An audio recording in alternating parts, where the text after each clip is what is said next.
स्नेहा का सपना था कि उसे कोई बहुत ज्यादा समझदार और स्मार्ट पढ़ा लिखा लड़का मिले, लेकिन कहते हैं ना, जो भाग्य में होता है होता वही है। देख, मैं साफ कह रही हूँ, लड़की के बाप के पास भर भर के पैसा है।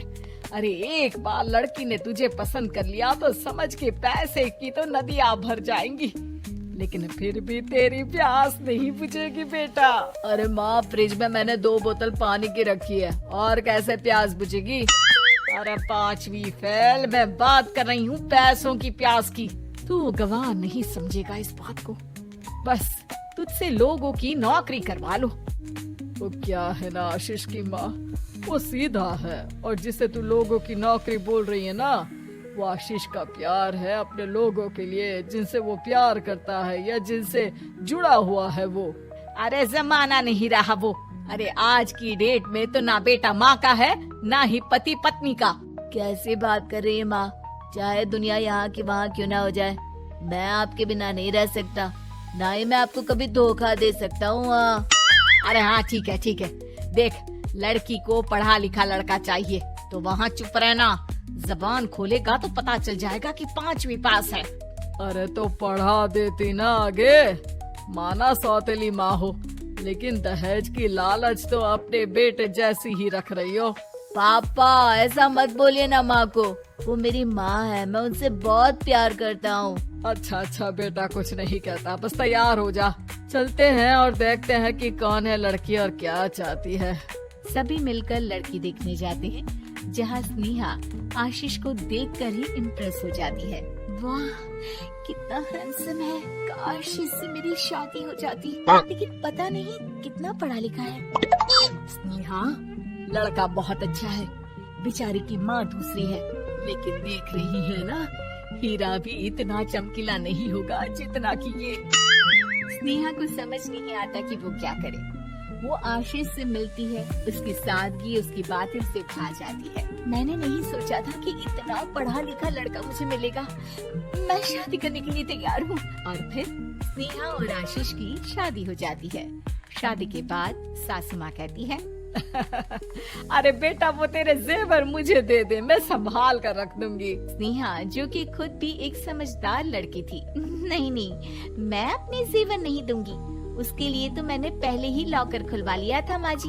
ये मेरी कुछ आर्टिफिशियल ज्वेलरी है, इसे रख लीजिए। वैसे मेरी अलमारी में जगह नहीं है ना। सास बेचारी नई बहू से क्या उलझती। सुनिए जी, मैंने आपके लिए खाना और नाश्ता बना दिया है। ऑफिस कब जाना है? कौन से ऑफिस में? मैं तो घर का सारा काम करता हूँ। हाँ? क्या बात कर रहे हैं? इतना पढ़ लिख कर आप घर का काम क्यों करते हैं? कितना पढ़ लिख कर? मैंने तो सिर्फ 5वीं तक पढ़ाई की है। तभी वहाँ सास आ जाती है। अरे 5वीं तक भी पढ़ लिया तो समझो मेरी कृपा से, वरना तो जो इसके लक्षण थे ना, क्या बताना। अच्छा आशीष, जरा बाहर जा और भाग कर टूथपेस्ट लेकर आ। सुबह से मंजन नहीं किया। और हाँ, फिर जाकर दुकान की सफाई कर देना। तेरा छोटा भाई दुकान पर जाने को तैयार हो रहा है। स्नेहा ये सब सुनकर हैरान रह जाती है। वो सोचती है कि आखिर उससे क्या गलती हो गई जो उसके साथ ऐसा हुआ। आशीष स्नेहा के पास जाता है। सुनो, तुमको तो मैंने पहली मुलाकात में ही बताया था कि। स्नेहा आशीष की बात ही नहीं सुनना चाहती है। वो जोर से चिल्लाती है, चुप रहो बिल्कुल, गंवार कहीं के।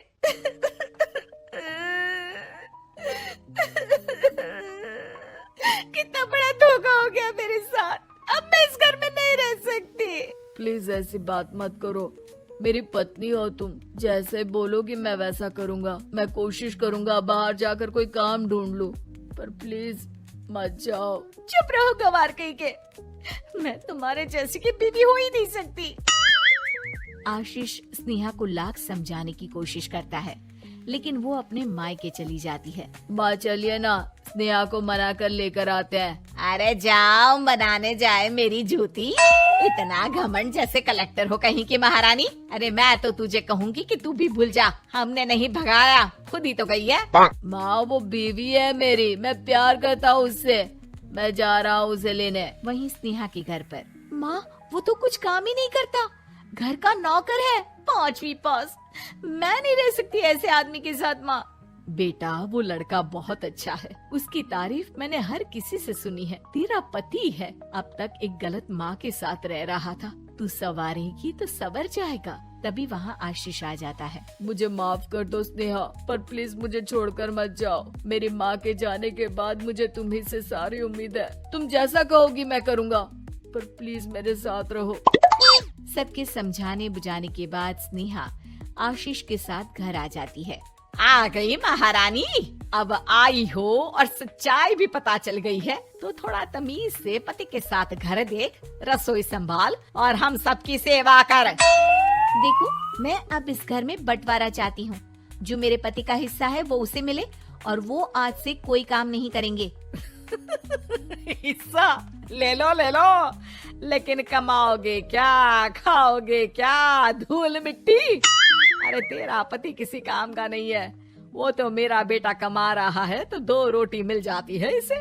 तभी वहाँ स्नेहा के ससुर आ जाते हैं। मैंने एक बंद फैक्ट्री को पहले ही आशीष के नाम कर दिया है और घर के 2 तल्ले में 1 तल्ला ले लो। मैं तो आशीष के पास रहूंगा, वकील थोड़ी देर में आता ही होगा। अरे जाओ जाओ, 2 दिन में भूख से तड़प कर सब वापस आ जाओगे। बढ़िया आई बहू बेटे वाली। फिर क्या था, स्नेहा आशीष के साथ मिलकर बंद फैक्ट्री को खोलती है और मन लगाकर काम करती है। दोनों की मेहनत रंग लाती है और आशीष अपनी मेहनत से एक सफल बिजनेसमैन बन जाता है। लेकिन एक दिन, अरे बहू बेटा आशीष, मुझे माफ कर दो, मैं भी अब तुम लोगों के साथ रहना चाहती हूँ। इस कमबख्त ने तो दुकान का बेड़ा गर्क कर दिया। वो तो आशीष था जो सारा दुकान का काम संभालता था। बेटा हमारे पास तो अब खाने को भी नहीं बचा। माँ जी, इसे कर्म के फल कहते हैं। खैर, खाना है तो आपको और आपके बेटे को काम करना पड़ेगा, समझी? हे भगवान, अब ये दिन आ गए हैं कि बहू के साथ रहने के लिए मुझे काम करना पड़ेगा। बेटा आशीष, तू ही समझाना अपनी बीवी को। पता है ना मैंने तुझे कितने प्यार से पाला है। हाँ माँ, वो तो ऐसे ही बोल रही है आपको।